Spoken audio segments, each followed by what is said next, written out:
Bom, senhores, no bloco passado nós examinávamos o princípio da supremacia da Constituição. Vimos que esse princípio tem alguns fundamentos.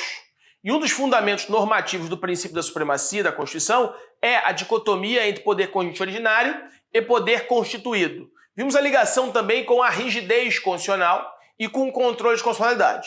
Eu falava, no final do bloco passado, do vetor interpretativo e dois corolários dessa ideia de vetor interpretativo do princípio da supremacia da Constituição como vetor interpretativo das normas constitucionais. E aí daí nós extrairíamos a interpretação conforme a Constituição e o princípio da máxima efetividade das normas constitucionais. Na interpretação conforme a Constituição, eu vi que ela incide sobre normas plurissemânticas. Então, se eu tenho uma norma, não confundindo texto normativo com norma jurídica. Então, se de um texto normativo eu extraio duas normas jurídicas e uma norma jurídica se amolda à Constituição e outra viola a Constituição, eu tenho que afastar aquela norma jurídica que viola a Constituição e trabalhar e interpretar somente, aceitar somente a norma que, de alguma forma, se harmonize com a Constituição. Citei o exemplo de uma lei X com duas normas jurídicas extraídas de um mesmo texto normativo. A norma jurídica X1 e a X2. A X1 viola a Constituição e a X2 respeita a Constituição, está em harmonia com o texto constitucional. Eu trabalho com X2 e não com X1. Muito bem. Trouxe aqui um exemplo para você diferenciar numa possível questão de prova para delegado. Candidato, qual é a diferença de interpretação conforme a Constituição para o princípio da máxima efetividade das normas constitucionais? Não confunda alhos com bugalhos aqui. Quando eu estou diante de uma interpretação conforme a Constituição, eu parto de uma norma plurissemântica, sendo que uma das interpretações viola a Constituição. A outra se harmoniza. Eu trabalho com o que harmoniza. Na máxima efetividade, no princípio da máxima efetividade, eu tenho um texto normativo e deste texto normativo eu extraio duas normas jurídicas. Só que uma das normas jurídicas efetiva mais o direito salvaguardado na Constituição do que a outra. Então o intérprete vai ter a obrigação de trabalhar com aquela que efetive mais o direito fundamental subjacente à norma constitucional, que por ela é protegido. Em que pese, na máxima efetividade, as duas normas retiradas do texto normativo, as duas normas estejam em harmonia com a Constituição. Então a diferença da interpretação conforme a Constituição para o princípio da máxima efetividade das normas constitucionais é que, na interpretação conforme a Constituição, eu tenho um texto normativo. Do texto normativo, joga na tela para eu colocar isso na tela que fica melhor, né? Então imagine aqui, ó, eu tenho a Lei A. A Lei A é o texto normativo. Então eu vou retirar da interpretação da Lei a norma A1 e a norma A2. Na interpretação conforme a Constituição, a norma A1 viola a Constituição Federal. Esta norma eu não posso adotar. Esta interpretação, que obviamente seria uma norma jurídica, porque lembre, bloco passado, texto normativo é o conjunto de palavras. Quando eu interpreto e da interpretação eu chego a um resultado, esse resultado é uma norma jurídica. Essa norma jurídica viola a Constituição A1, essa eu não posso adotar. Mas eu posso adotar a norma A2. A norma A2, ela promove a Constituição, ela está em harmonia com a Constituição. Então aqui eu estou diante de uma interpretação conforme a Constituição. Só que isso não se confunde, isso é diferente do princípio da máxima efetividade. Estou pensando aqui numa questão de prova em que o examinador pedisse para o candidato, para delegado, por exemplo, diferenciar interpretação conforme a Constituição de princípio da máxima efetividade. Candidato, qual é a diferença? No princípio da máxima efetividade, eu vou ter agora aqui a Lei B, ó. Vou colocar aqui do lado, a Lei B. A Lei B, eu tenho aqui o texto normativo, conjunto de palavras da Lei B. Quando eu aplico técnicas interpretativas sobre a Lei B, eu retiro da Lei B duas normas jurídicas, a norma B1 e a norma B2. Só que aqui, tanto a norma B1 quanto a norma B2 estão em harmonia com a Constituição. Só que uma delas efetiva mais a Constituição do que a outra. A outra não é incondicional, diferentemente do primeiro caso. No primeiro caso, A1 é incondicional. Se eu der ao texto normativo da Lei A a interpretação A1, eu violo a Constituição. Então eu vou trabalhar com a técnica de interpretação conforme a Constituição. É uma norma plurissemântica. Eu adoto a interpretação A2, excluindo a interpretação A1. Interpretação conforme a Constituição. No princípio da máxima efetividade, o texto normativo de B2 me dá duas normas, assim como a anterior, B1 e B2. Só que B1 e B2, as duas, estão em harmonia com a Constituição. Então B1 está em harmonia com a Constituição e B2 também está em harmonia com a Constituição. Nenhuma das duas viola a Constituição.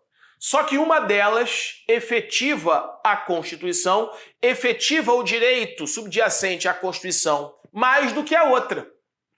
Uma delas concretiza mais a Constituição do que a outra. Então eu vou adotar a interpretação B2 e não a interpretação B1. Mas eu não excluo B1 porque B1 viola a Constituição. Eu excluo B1 porque B1 concretiza menos a Constituição do que B2. E para te exemplificar, eu trouxe aqui o artigo 37, parágrafo 6º da Constituição. O artigo 37, parágrafo 6º, você que estuda direito administrativo, sabe que é um artigo que materializa o princípio da responsabilidade civil do Estado. Então a responsabilidade civil do Estado é objetiva. União, Estados, municípios, CDF, autarquias, fundações públicas de direito público respondem objetivamente. Então, responderão objetivamente pelos danos que os seus agentes causarem a terceiros nessa qualidade, diz o 37, parágrafo 6º, sendo assegurado o direito de regresso em face do agente causador do dano, se esse agente tiver agido com dolo ou culpa. Então, a gente sabe que a gente aprende isso em direito administrativo, que no 37, parágrafo 6º, eu tenho duas responsabilidades, eu tenho duas partes. Então, o parágrafo 6º, você tem que colocar uma barra. As pessoas jurídicas de direito público e as pessoas jurídicas de direito privado prestador de serviço público responderão pelos danos que os seus agentes dessa qualidade causarem a terceiros, barra. Então, depois da palavra terceiro, você coloca uma barra. Quem está nessa primeira parte do 37, parágrafo 6º? União, Estados, municípios e DF. Como é que é a responsabilidade civil deles? É objetiva. Da barra para o final está a responsabilidade civil do agente público, sendo assegurado o direito de regresso em face do agente público se esse agente tiver agido com dolo ou culpa. Muito bem. Então, imagine a seguinte situação. Eu quero interpretar o 37, parágrafo 6º. Então, olha só o 37, parágrafo 6º. Duas relações jurídicas advêm daí. Ora, eu tenho uma primeira relação jurídica que é entre a vítima de um ato estatal e a União. E uma segunda relação jurídica entre a União e o agente público. Então, o agente público praticou uma conduta que alterou, que violou um direito da vítima. O carcereiro bateu no preso, que é a vítima, por exemplo. A família do preso, o próprio preso, através do seu advogado, quer ajuizar uma ação em face da União no preso federal, presídio federal. A pergunta é, a vítima pode ajuizar uma ação em face da União ou em face do agente público? Ou ele teria que ajuizar em face da União e a União, se sucumbir, tem direito de tem ação regressiva em face do agente público? Essa é a pergunta. Eu posso pensar aqui em duas interpretações para isso. Eu poderia pensar o seguinte. Então imagine uma lei que regulamente isso aqui. Ora, eu posso pensar o seguinte. O Código de Processo Civil, quando fala da denunciação da lide, no artigo 125, diz que eu tenho que ajuizar a ação, a vítima vai ajuizar a ação em face da pessoa jurídica e essa vai ter direito de regresso em face do agente público. Mas só que se for uma hipótese em que esteja presente direito de regresso, a vítima poderia ajuizar a ação e o ente federativo denunciar a lide o agente público, para que, numa mesma sentença, o juiz condene a União a pagar a vítima e o agente público a já ressarcir a União se tiver agido com dolo ou culpa. Então, você admitir uma interpretação do artigo 125 do Código de Processo Civil, que fala a denunciação da lide, admitindo a denunciação da lide, e mais do que admitindo que a vítima ajuize em legitimidade passiva da parte a ação em face da União e em face do agente público em litisconsórcio passivo facultativo, você, admitindo essa interpretação, você concretiza mais o direito. concretiza mais o direito salvaguardado subjacente à norma constitucional. O professor Celso Antônio Bandeira de Mello defende a seguinte tese: pelo princípio da máxima efetividade das normas constitucionais, quem deve escolher em face de quem ajuizar a ação é a vítima. A vítima pode escolher ajuizar a ação em face da pessoa jurídica, a vítima pode escolher ajuizar a ação em face do agente público, ou a vítima pode escolher ajuizar a ação em face dos dois em litisconsórcio passivo facultativo. Por quê? Porque essa interpretação dessa norma infraconstitucional, dos institutos do litisconsórcio passivo facultativo, do Instituto no Código de Processo Civil, da denunciação da lide, efetivam mais o valor protegido na Constituição. Ora, quando eu penso em responsabilidade civil do Estado, eu estou pensando em uma garantia constitucional do cidadão, que o cidadão tem face do Estado. Se o Estado agir e me causar dano, eu tenho uma ação em sede de responsabilidade objetiva em face do Estado, em que eu não tenho comprovado dolo ou culpa, podendo escolher entre ajuizar em face do ente público ou até mesmo do servidor que praticou a conduta. Porque se eu ajuizar em face do ente público, eu vou receber por precatório. Mas eu sei que aquele agente público tem patrimônio e praticou o ato em nome do Estado. Eu posso ajuizar a ação em face dele diretamente, porque eu não vou precisar receber por precatório, porque eu sei que ele tem patrimônio. Mas eu vou ter, obviamente, comprovado dolo ou culpa. Então, franquear à vítima essa possibilidade de escolher a legitimidade passiva na ação civil, na ação de responsabilidade civil em face do Estado, é efetivar mais a Constituição. Então eu poderia pensar em duas interpretações, B1 e B2. Uma interpretação da lei infraconstitucional processual civil que não admitisse a ajuização em face do agente público só em face da União, sendo que a União teria ação regressiva. Só que essa interpretação, ela concretiza menos o direito fundamental. Ela não viola a Constituição, mas ela concretiza menos o direito fundamental, que é proteger a vítima em face de ações estatais. A segunda interpretação, a B2, que permite com que a vítima escolha ajuizar em face da União, ou em face do agente público, ou em face dos dois, em litisconsórcio passivo necessário, isso concretiza mais o direito fundamental subjacente à norma constitucional no 37, parágrafo 6º. Então, as duas interpretações não são inconstitucionais, mas uma delas traz para a Constituição mais efetividade, mais proteção do que a outra. Por isso, então, incumbe ao intérprete ficar com aquela que concretiza mais a Constituição, que seria B2, expurgando B1. Mas eu não expurgo B1 porque B1 viola a Constituição. Eu expurgo B1 porque B1 efetiva menos do que B2, mas não é inconstitucional, diferentemente da interpretação conforme a Constituição. Na interpretação conforme a Constituição, eu excluo uma das duas porque uma delas viola a Constituição e fico com a outra, numa norma plurissemântica. Tudo bem? Então, senhores, o princípio da supremacia da Constituição encontra alguns consectários lógicos, algumas consequências.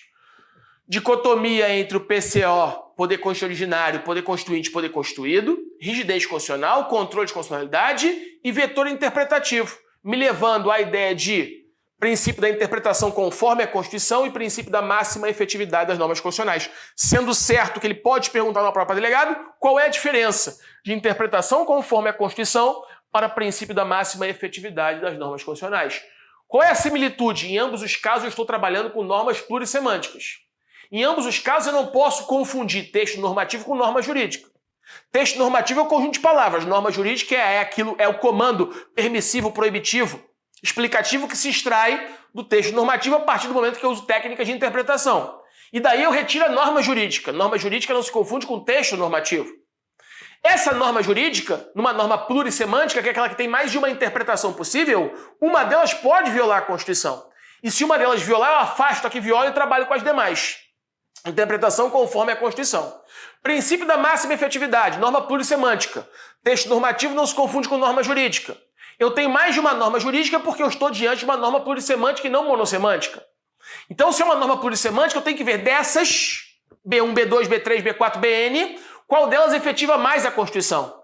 A que efetivar mais a Constituição, eu trabalho com elas expurgando as outras. Mas expurgo as outras não porque são inconstitucionais. Expurgo as outras porque efetivam menos a Constituição do que aquela norma que mais efetiva, fazendo juízo fazendo salvaguardar o princípio da máxima efetividade das normas constitucionais. Então, a interpretação conforme a Constituição e máxima efetividade das normas constitucionais também são princípios interpretativos da Constituição, também são princípios implícitos que eu vou um pouco mais à frente, inclusive, voltar a eles. Tudo bem? Com isso, a gente viu esse primeiro princípio implícito, que é o princípio da supremacia da Constituição. Vamos agora para um segundo princípio na sua tela. Segundo princípio, vou chamar aqui de princípio número 2, que é o princípio da presunção de constitucionalidade das leis. Ora, senhores, como eu disse, no bloco passado, toda vez que eu me deparar com um princípio implícito, eu tenho de saber qual é o fundamento normativo, porque senão vira uma caixa de Pandora, ou seja, vira uma ilação, ou seja, o juiz fica ao seu bel talante, livre para escolher, e aí surge aquela ideia que alguns autores chamam de panprincipiologia, ou panprincipiologismo. Essa ideia de panprincipiologismo é a ideia de uma carnavalização dos princípios.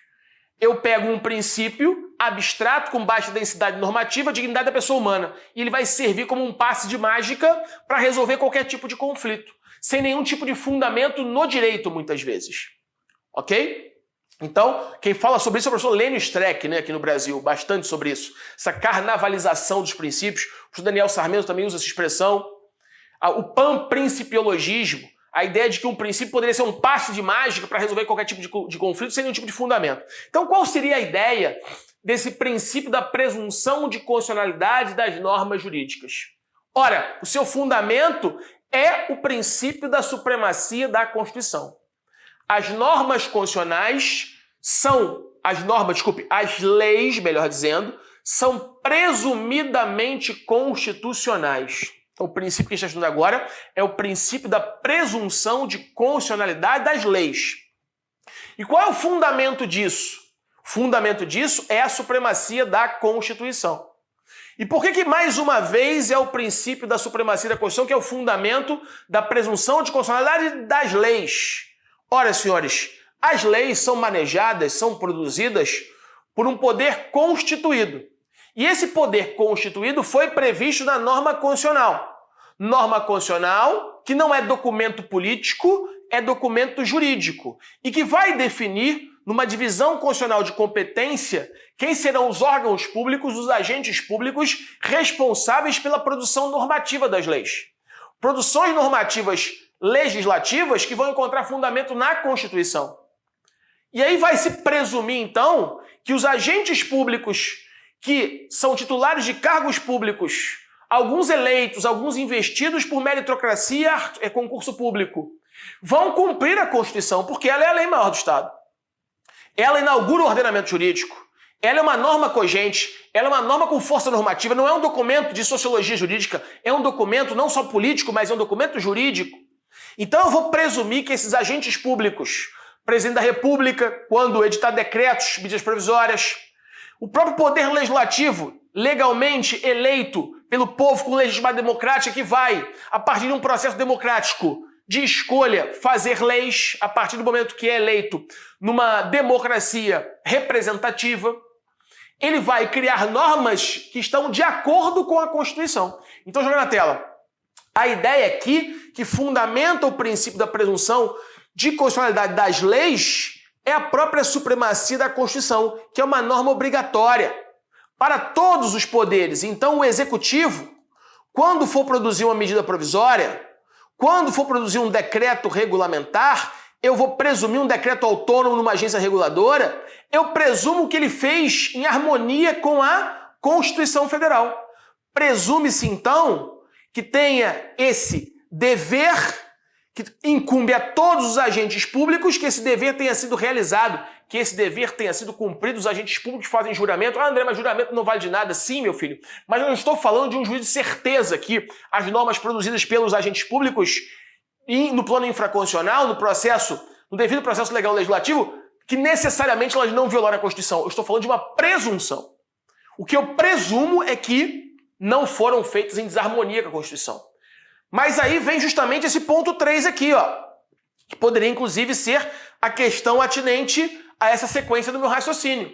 Mas essa presunção, ela é uma presunção relativa ou ela é uma presunção absoluta? Ora, se você disser que ela é uma presunção absoluta, né, o que é a presunção absoluta? É aquela presunção que não admite prova em sentido contrário, chamada de presunção iuris et de iure. É óbvio que essa presunção de constitucionalidade das leis frente à Constituição, ela não é absoluta. Ela é uma presunção relativa. E a presunção relativa ela é chamada de presunção, tecnicamente, iuris tantum. Até porque, se você dissesse que a presunção é relativa, você sequer admitiria controle de constitucionalidade. Então, as leis são presumidamente constitucionais. Só que uma consequência dessa presunção relativa é justamente o que eu falei no início desse bloco e no bloco passado. Então note aqui, joga na tela por favor. Se eu estiver diante de uma norma plurissemântica, se eu estiver diante de uma norma constitucional plurissemântica, que eu vou chamar mais uma vez aqui a lei X, ela admite a interpretação X1 e a interpretação X2 e a interpretação X3. Então eu tenho uma norma, mais uma vez, plurissemântica, X1, X2, X3. Vamos imaginar que flagrantemente, não flagrantemente, mas numa primeira análise mais superficial, uma primeira interpretação que eu extraísse da norma X1 violasse a Constituição. Aí a pergunta é, poderia o órgão julgador, num controle difuso de constitucionalidade, como causa de pedir, ou então no controle concentrado, como pedido, poderia o tribunal, ou o juiz, ou o guardião da Constituição, se for o controle concentrado do STF, ou o Tribunal de Justiça, se for uma lei municipal, em representação de inconstitucionalidade, poderia, como primeira opção, já declarar a inconstitucionalidade? Então a pergunta é, eu tenho uma norma que é plurissemântica, eu posso extrair dela X1, X2 e X3. Só que X1 é a primeira norma, é a mais fácil de ser visualizada. É a primeira interpretação, e essa primeira interpretação, numa análise mais superficial, ela viola a Constituição. Então o que faria o juiz? Declararia direta a inconstitucionalidade e expurgamento da norma do ordenamento jurídico? Será que ele poderia fazer isso? Não. Pelo princípio da presunção de constitucionalidade, se é uma norma plurissemântica, a declaração de inconstitucionalidade, expurgando o texto do ordenamento jurídico, deve ser a última ratio. Deve ser a última ratio, porque a primeira ratio deve ser, é plurissemântica? É. Alguma das interpretações estão em harmonia com a Constituição? Sim. X3. Então eu declaro, eu afasto X1, afasto X2, fico com X3. Porque senão, eu não consideraria a presunção de constitucionalidade. Se a minha primeira atividade como órgão julgador fosse, diante da primeira dificuldade interpretativa, não fazer nenhuma ginástica, entre aspas, hermenêutica, para poder chegar a interpretações que se amoldasse à Constituição e de plano já declarasse a norma inconstitucional determinando o expurgamento do texto do ordenamento jurídico, eu estaria ferindo o princípio da constitucionalidade das leis. As leis são presumidamente constitucionais. Então, presumidamente constitucionais significa dizer que os atores políticos que a produziram presumidamente em harmonia com a Constituição. E se a norma é plurissemântica, se ela admite 3 possibilidades, uma delas, 2 não se amoldam, eu afasto as 2 que não se amoldam, trabalho com que se amolde. Essa ideia de presunção absoluta ou presunção relativa. Então a presunção relativa, ora, admite prova em sentido contrário. Eu posso chegar à conclusão que uma norma é inconstitucional, mas se ela é plurissemântica, eu não declaro inconstitucional, sob pena de violar o princípio da constitucionalidade. A declaração de inconstitucionalidade, ela deve ser a última ratio. André, tanto X1 quanto X2 quanto X3 violam a Constituição. Não tem salvação. Declara a inconstitucionalidade, já que a presunção é relativa. Mas X1, X2 violam, mas X3 se harmoniza a Constituição. Eu não declaro a norma inconstitucional, trabalho com a técnica da interpretação conforme a Constituição, sem redução de texto. Declaração parcial de inconstitucionalidade sem redução de texto, que a gente vai ver daqui a pouco, em blocos futuros, qual é a diferença, se tem diferença de interpretação conforme a Constituição e declaração de inconstitucionalidade, declaração parcial de inconstitucionalidade sem redução de texto. Tem diferença? É uma questão que a gente vai enfrentar um pouco mais à frente. Mas por hora eu só estou falando da interpretação conforme a Constituição. Tudo bem? Um outro detalhe importante que se extrai daqui também, joga na tela, é o princípio da separação dos poderes. O princípio da separação de poderes. Ora, senhores, qual é a ligação? Imagine uma questão de prova em que o examinador perguntasse, candidato, qual é a ligação entre princípio da separação dos poderes e presunção de constitucionalidade das normas? Vamos aqui com calma. Preste atenção no seguinte. Normalmente, pela via ordinária, quem produz o ordenamento jurídico infraconstitucional é o poder legislativo. Poder legislativo este que é eleito pelo povo. Tem uma legitimidade a partir de uma democracia representativa. Vê se concorda com isso. E o poder legislativo cria uma norma jurídica. Essa norma infraconstitucional, uma lei ordinária qualquer, ela é presumidamente constitucional. Quando o poder legislativo produz uma norma, ele faz uma interpretação constitucional, chamada de interpretação autêntica, feita pelo próprio legislativo, e cria aquela norma que é presumidamente constitucional. Muito bem. Só que aí vem e alguém, um legitimado qualquer, lá do artigo 103, que a gente vai estudar em aulas mais à frente, Pradim, interpõe uma ação direta de inconstitucionalidade. Ora, o que deve fazer o Poder Judiciário? Ele deve declarar de plano a inconstitucionalidade? Foi o que eu acabei de falar. Não, de plano não. Ele tem que adotar uma postura chamada de uma postura autocontida, de autorrestrição judicial. Essa ideia de autorrestrição judicial é o seguinte, na dúvida, eu mantenho a lei. Na dúvida, eu só declaro a inconstitucionalidade se for de uma norma monossemântica e de uma inconstitucionalidade chapada. Alguns livros usam essa expressão, inconstitucionalidade chapada, é aquela que você vê de plano, uma inconstitucionalidade que salte aos olhos. E uma inconstitucionalidade que salte aos olhos, aí eu declaro a inconstitucionalidade. Fora isso, na dúvida, eu mantenho a lei. Na dúvida, prevalece a presunção de constitucionalidade. Isso faz com que o judiciário tenha que ter uma postura de autocontenção no exame da constitucionalidade, não substituindo, na dúvida, seu juízo jurídico pelo juízo político feito pelo legislador no momento da produção da norma jurídica. Ou seja, essa ideia de autorrestrição, de autocontenção do Poder Judiciário no momento de examinar a constitucionalidade das leis, levando como princípio norteador do sistema o princípio da constitucionalidade das leis, faz com que o judiciário salvaguarde o princípio da separação dos poderes, não substituindo, na dúvida, o juízo político do legislador pelo juízo jurídico, se a dúvida se viola ou não a Constituição. Ele só declararia se a inconstitucionalidade fosse flagrante, a inconstitucionalidade chamada chapada, que salta aos olhos. Na dúvida, preserva-se a lei, porque ela teria presunção de constitucionalidade. Isso é uma atividade isso permite uma atividade de autocontenção, de autorrestrição judicial, salvaguardando assim, homenageando assim, o princípio da separação dos poderes. Tudo bem? Tranquilo? Chegando ao final de mais um bloco, não terminei ainda esse princípio não. Ainda falta falar do quarto ponto relevante do princípio da presunção de constitucionalidade, que é a distribuição do ônus argumentativo na declaração de inconstitucionalidade de uma lei que supostamente viola a Constituição. Como é que funciona isso? Essa distribuição de ônus argumentativo. Eu começo o próximo bloco enfrentando esse quarto ponto do slide. Tudo bem? Guarde os seus lá. Um abraço, fiquem com Deus.